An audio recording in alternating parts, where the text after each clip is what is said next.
안녕하세요. 오늘은 성경에서 가장 유명한 비유들이 담긴 마태복음 13장을 좀 특별한 방식으로 파헤쳐 보려고 합니다. 많은 분들이 들어왔던 기존 교회의 해석과는 조금 다를 수 있어요.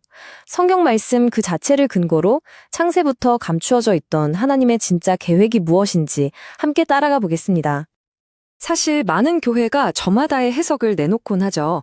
하지만 성경은요, 스스로가 가장 정확한 해설서가 되기도 합니다.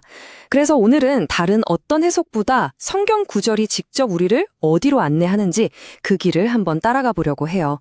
자, 그럼 바로 시작해 볼까요? 네, 바로 이 질문이 오늘 우리가 풀어볼 핵심입니다.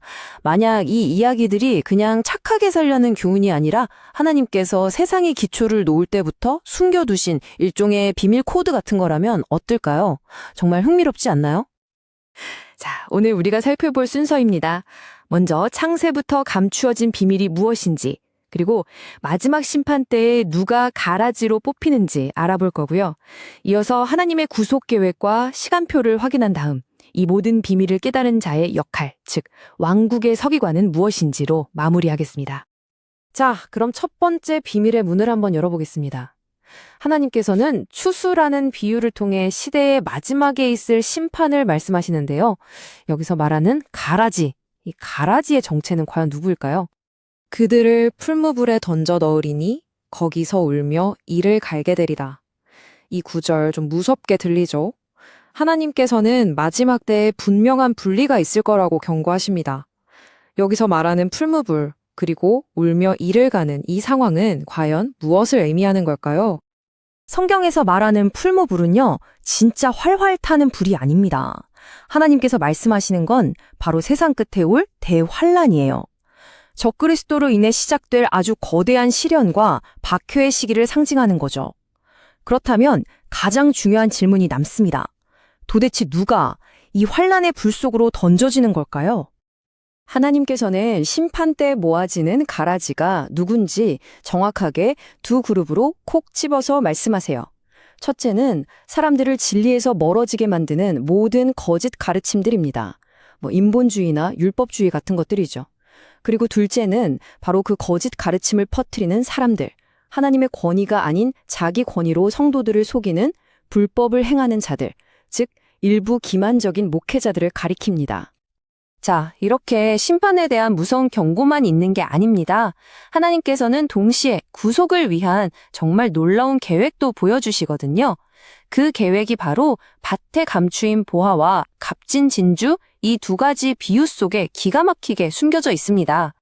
이게 정말 중요한데요. 하나님의 구속 계획이 한 번에 끝나는 게 아니라 두 단계로 이루어진다는 점입니다. 잘 보세요. 먼저 밭에 감추인 보화는 오늘날 우리, 즉 이방인의 시대의 교회를 상징해요. 예수님께서 자신의 핏값으로 온 세상이라는 밭을 사서 그 안에 교회를 구원하신 거죠. 그리고 그 다음 값진 진주는 미래에 회복될 이스라엘 12지파를 의미합니다. 하나님께서는 자신의 모든 것을 팔아 이 진주를 사심으로써 구속 계획의 대미를 장식하십니다. 이렇게 심판과 구속에 대한 비유들은요, 사실 제각각 노는 이야기가 아닙니다. 하나님께서 계획하신 거대한 우주적 시간표 안에 딱딱 들어맞는 퍼즐 조각 같은 거랍니다. 이 모든 사건들은 정해진 순서에 따라 아주 정확하게 진행되죠. 그 시간표는 이렇습니다. 먼저 지금 우리가 살고 있는 교회 시대가 마지막 추수로 끝이 나고요.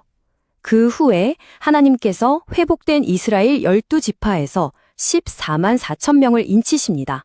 이게 바로 아까 말한 값진 진주를 사는 단계인 거죠. 이어서 사탄이 결박되고 1000년 동안 평화가 지속되는 천년 왕국이 오고요. 그리고 그 1000년이 끝난 뒤에야 비로소 모든 것의 끝인 최후의 심판이 이루어지면서 하나님의 모든 계획이 완성되는 겁니다.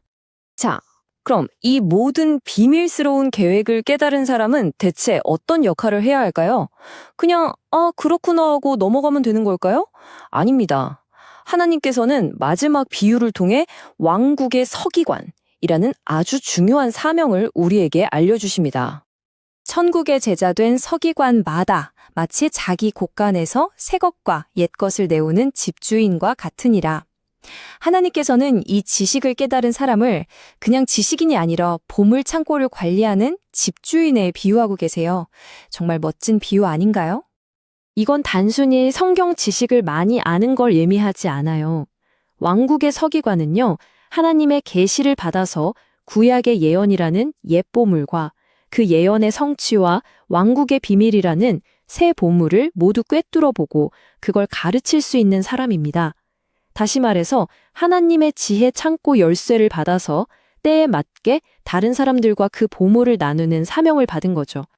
이렇게 하나님의 계획 전체를 아는 것은 정말 엄청난 책임이 따르는 일입니다. 이건 단순한 정보가 아니에요.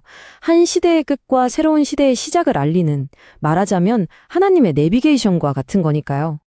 이제 하나님의 보물창고가 활짝 열렸습니다. 여러분은 그곳에서 옛 것과 새 것의 보물을 꺼내서 사람들과 나눌 준비가 되셨습니까?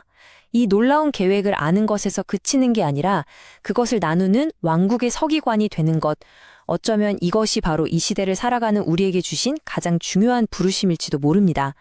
오늘 설명해드린 내용에 대해 더 깊이 알아보고 싶으시다면 이 내용의 출처인 다음 카페 금기름 붓는 집을 한번 방문해 보시길 바랍니다.